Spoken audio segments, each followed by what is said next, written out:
एक और बड़े एक्सपर्ट को अपने साथ जोड़ते हैं और समझते हैं कि बाजार का मूड यहां से क्या दिखाई दे रहा है। हमारे साथ जुड़ गए हैं जियोजित इन्वेस्टमेंट के गौरांग शाह। और गौरांग सर की खासियत यह है कि गौरांग सर एक जाने माने फंडामेंटल एक्सपर्ट तो है ही, गौरांग सर को हम इसलिए भी जानते हैं कि ये सेंटिमेंटल एनालिस्ट भी हैं, सेंटिमेंट को भी बखूबी समझते हैं। तो गौरांग भाई जरा बताइए कि बाजार में ये चल क्या रहा है सर? एक एक बड़ी चीजें हो रही हैं लेकिन बाजार टस से मस नहीं हो रहा है, चलता है फिर खिसक जाता है। पहले होता था ना, जब महायज्ञ हो रहा था तो कुछ कुछ लोग आते थे विघ्न डालने, अब ये आईटी स्टॉक्स आ गए विघ्न डालने। क्या सेंस है सर आपका, बाजार चलेगा कब ये? बहुत बहुत धन्यवाद अभिषेक भाई, इस मंच पर आमंत्रित करने के लिए। सभी को प्रणाम और शुभ दिन हमारे तरफ से। एक छोटा डिस्क्लोजर दे देते हैं कि जो भी निवेश लायक रणनीति बुनियादी तर्क के आधार पर आज आपके सामने रखेंगे, ये हमारी फंडामेंटल रिसर्च टीम की तरफ से राय है। इसमें हमारी कंपनी जियोजित अथवा मेरा किसी भी प्रकार का व्यक्तिगत निवेश नहीं है, ना ही किसी प्रकार का वित्तीय लाभ मिलता है, ना ही किसी प्रकार का कॉन्फ्लिक्ट ऑफ इंटरेस्ट। लेकिन इसी स्तर पर राय हमारे क्लाइंट्स को देते हैं, संभव है उनका निवेश हो। तो ये प्रश्न काफी लोगों ने पिछले 2-3 दिनों से बार बार मुझसे पूछा है अभिषेक भाई कि भाई भारत और यूरोपियन यूनियन के बीच में ट्रेड डील के पर हस्ताक्षर हो गए, मोहर लग गई। स्पष्टीकरण भारत और अमेरिका के बीच में भी आ गया। अब उसकी डिटेल क्या है वो आने वाले कुछ समय में हमें पता चलेगा। अर्थव्यवस्था अच्छी चल रही है, विकास दर अच्छा है, महंगाई दर नीचे तरफ। आज क्रेडिट पॉलिसी में गवर्नर साहब ने भी का भी वक्तव्य जो था वो यही था कि भाई अच्छी परिस्थिति में भारत देश है और जब भी समय अनुसार जरूरत पड़ेगी उसके अनुमान से और अनुकूल रीत से वो सहायता करने के लिए प्रतिबद्ध है। फिर भी बाजार में हम देख रहे हैं कि दायरा नीचे के तरफ, और अब जब हम और आप बात करें तो सुबह के कारोबार में जो निचला स्तर देखा था वहां से थोड़ा ऊपर की तरफ कामकाज कर रहे हैं। तो देखिए अभिषेक भाई, ये क्या होता है ना, बाजार कभी कभी आपके धैर्य की परीक्षा लेता है। सभी चीज अनुकूल होने के पश्चात भी अगर बाजार इस तरीके से, और हमने जब वो घोषणा हुई थी भारत और अमेरिका के बीच में तो 26,000 के पार भी गए थे और फिर उसी दिन नीचे लुढ़के के और उसके पश्चात हम नीचे आ रहे हैं। तो मैं ये मानता हूं कि अब थोड़ा थोड़ा इंतजार करना पड़ेगा, थोड़ा धैर्य रखना पड़ेगा। 25,800, 25,900 ऊपर के तरफ, 25,500, 25,400 नीचे की तरफ, ये एक बड़ा दायरा है निफ्टी की मैं बात कर रहा हूँ स्पॉट की, जिसके बीच में कामकाज करता रहेगा। तीसरी तिमाही के नतीजे अब तक जो देखे सकारात्मक है। इस हफ्ते और अगले हफ्ते मेरे ख्याल से निर्णायक तरीके वो भी पूर्ण हो जाएगा। अनुमान है कि जो भी नतीजे हम देखना बाकी है वो भी जो उम्मीद है उस पर आए या थोड़े बहुत बेहतर आए। निराशा होने की कोई संभावना लग नहीं रही है। और साथ साथ अंतर्राष्ट्रीय स्तर से खाड़ी में जो परिस्थिति उभर रही है उसको लेकर के जो खबरें आ रही है उसके कारण प्रतिक्रिया बाजार में। तो मैं ये मानता हूं कि, और मैंने अक्सर ये कहा है हमारे ही चैनल इंडियन हाउस स्वदेश पर अभिषेक भाई, कि अगर आप शेयर बाजार में निवेश करते हैं 2-3 चीजों की आवश्यकता है आपके पास हो।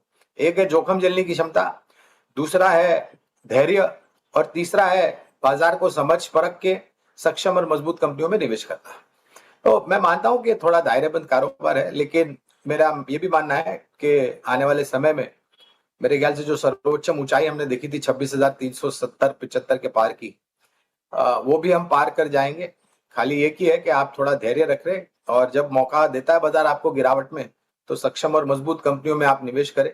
बजट को लेकर के भी जो घोषणा हुई थी, सिवाय वो एसटीटी के, मुझे तो एसटीटी में भी जो परिवर्तन हुआ उससे कोई शिकायत नहीं है, लेकिन जो बजट पूर्ण रूप से माननीय वित्त मंत्री जी ने दिया है वो एक कंटिन्यूएशन प्रोसेस है पिछले बजट का और आने वाले भविष्य का।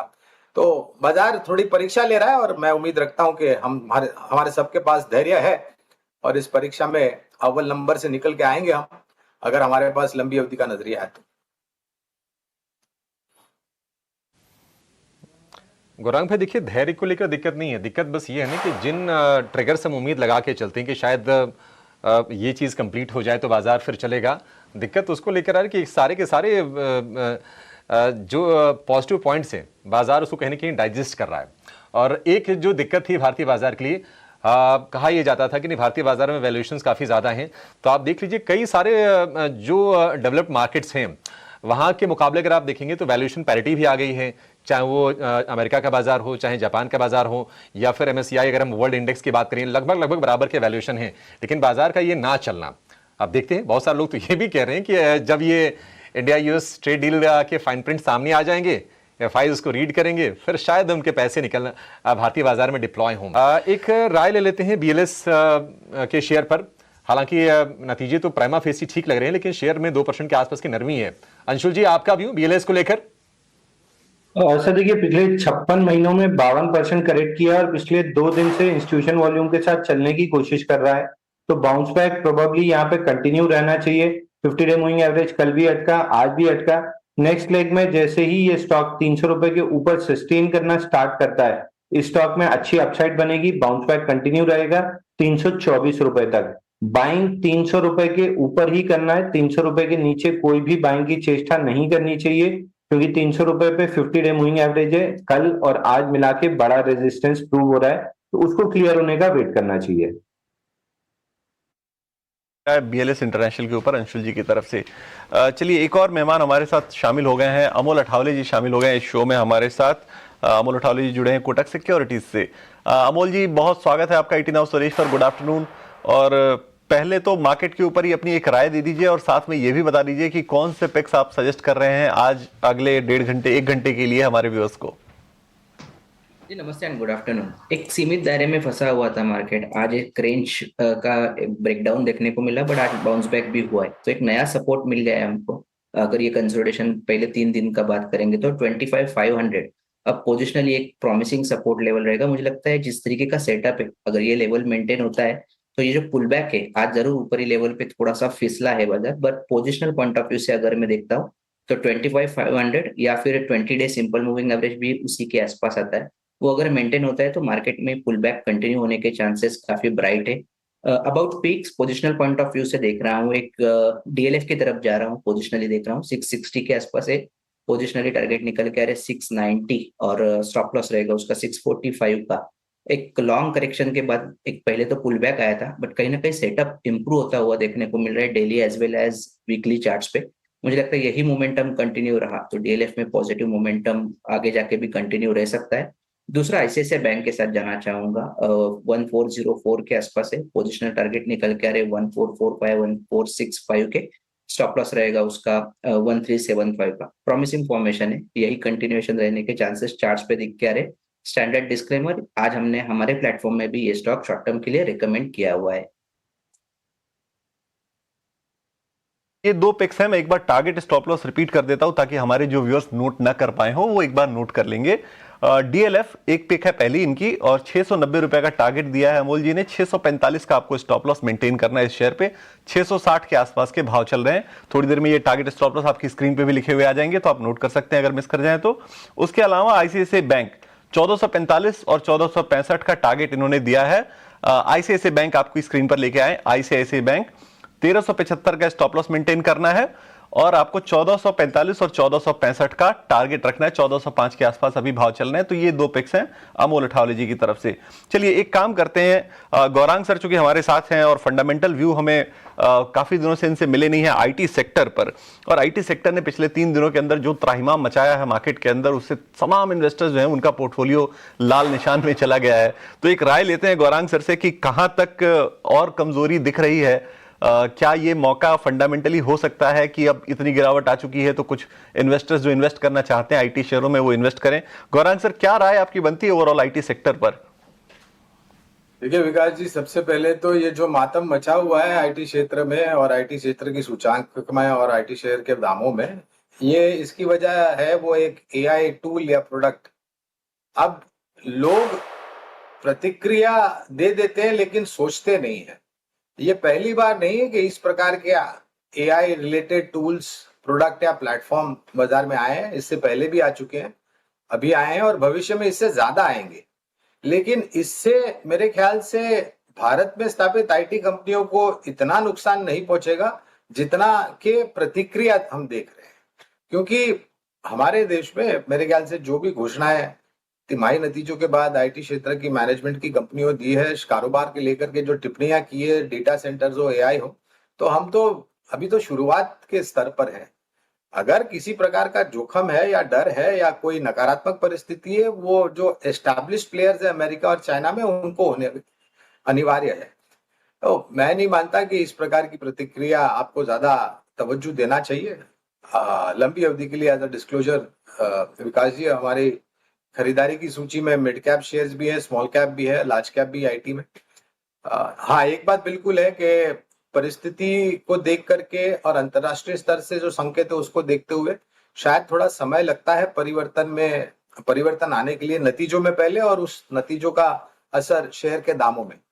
तो अगर आपका नजरिया 1.5-2 साल का है तो मेरे ख्याल से किसी प्रकार का लंबी अवधि का नजरिया है तो आपको घबराना नहीं चाहिए। उल्टा अगर आपने ऊपरी स्तर पर कुछ सक्षम और मजबूत आईटी कंपनियों के शेयर लिए हैं तो ये अगर गिरावट जो हम देख रहे हैं, और अगर आप पिछले 3 महीने, 6 महीने, 9 महीने, साल भर का योगदान देखें तो नकारात्मक है आईटी सूचकांक का और कुछ हद तक कुछ आईटी शेयर्स का। तो एक नई खरीदारी करने का, और अगर आपके पास ऊपरी स्तर पर है तो निवेश लायक पूंजी लंबी अवधि के लिए तो थोड़ा बहुत जोड़ भी सकते हैं, लेकिन इतना ध्यान रहे कि परिवर्तन आने में थोड़ा समय लगेगा। तो आपके पास अनिवार्य समय सीमा होनी चाहिए अगर आप निर्णय लेते हैं निवेश करने के लिए। और ये जो प्रतिक्रिया है, ये ऐसी कोई नकारात्मक परिस्थिति हमारे देश में स्थापित आईटी कंपनियों को देख करके सामने नहीं आई है। ये अमेरिका से एक खबर आई 2 दिन पहले और उसका असर है। ऑलराइट, तो चलिए ये नजरिया फिलहाल आईटी काउंटर्स पे आता बुरहान सर, आपसे राय लेना चाहेंगे आ चुके हैं। देखिए नायका, लगातार क्या व्यू होगा आपका? वैल्यूएशंस को लेकर थोड़े से कंसर्न रहते हैं, लेकिन ग्रोथ अच्छी निकल के आ रही है नायका में, और कंपनी की जो प्रेजेंस है वो काफी अच्छी है। आपकी राय क्या होगी नायका को लेकर? इतिहास हमारे और आपके समक्ष है। जब आईपीओ आया था, आईपीओ के दाम, लिस्टिंग और लिस्टिंग के पश्चात जो नीचे के तरफ के दायरे हुए, उसके मेरे ख्याल से कॉर्पोरेट डेवलपमेंट भी काफी हुई है इस कंपनी में।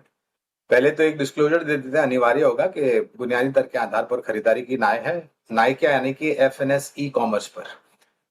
देखिए, पिछले कुछ तिमाहियों से नतीजे अच्छे आ रहे हैं। उसके पहले थोड़ी चिंताजनक परिस्थिति थी जहां तक तिमाही नतीजों का सवाल है, और ये रुझान बेहतर इसलिए हुआ है क्योंकि कंपनी ने अपने कारोबार की रणनीति में एक कारगर बदलाव किया है और जमीनी स्तर पर उसको लागू किया है। कंपटीशन, प्रतिस्पर्धा की अगर हम बात करें अभिषेक भाई, तो बहुत ऊपर के स्तर पर है e commerce related, consumer related companies पे। जरूरी कंपनी के लिए अभी ये होगा कि वो अपनी प्रोडक्ट्स की जो क्वालिटी है वो बना करके रखे, पहली बात। दूसरी बात, प्रोमो और एड स्पेंड्स पर जो खर्च होता है वो कम करे। तीसरी बात, उपभोक्ताओं की संख्या बढ़ाए और उपभोक्ताओं का भरोसा और बढ़ना चाहिए, और अपने आप को काबिल बनाए कि किसी भी प्रकार की अगर प्रतिस्पर्धा ऊपर की तरफ जाती है तो ये निर्णायक तरीके से उसका सामना कर सके। अगर इन चीजों पर ध्यान देते तो मेरे ख्याल से जिस प्रकार से नतीजे आए पिछले कुछ तिमाही में सकारात्मक, इससे बेहतर नतीजे आने की पूरी संभावना है। इसमें कोई दो राय नहीं है कि कंज्यूमर लॉयल्टी, कस्टमर बेस सभी सर्वोच्च स्तर पर है इस कंपनी के। लेकिन अपने आप को बनाए रखना भी एक चुनौती होती है अभिषेक भाई, specially consumer related e commerce company में। लेकिन हमारी लंबी अवधि के लिए निवेश या फिर निवेश बना करके चले, ऐसी राय। ठीक है, लंबी अवधि के लिए निवेश की ही राय है नायका पर, और नायका पिछले 4 सत्र से हम देख रहे हैं कि लगातार अच्छी तेजी हो रही है। 235 रुपए के आसपास के प्राइसेस थे और अब भाव हो गए हैं 275 रुपए के। अच्छे अर्निंग का सपोर्ट मिल रहा है और लगातार हमारे एक्सपर्ट से बुलिश थे। अब ये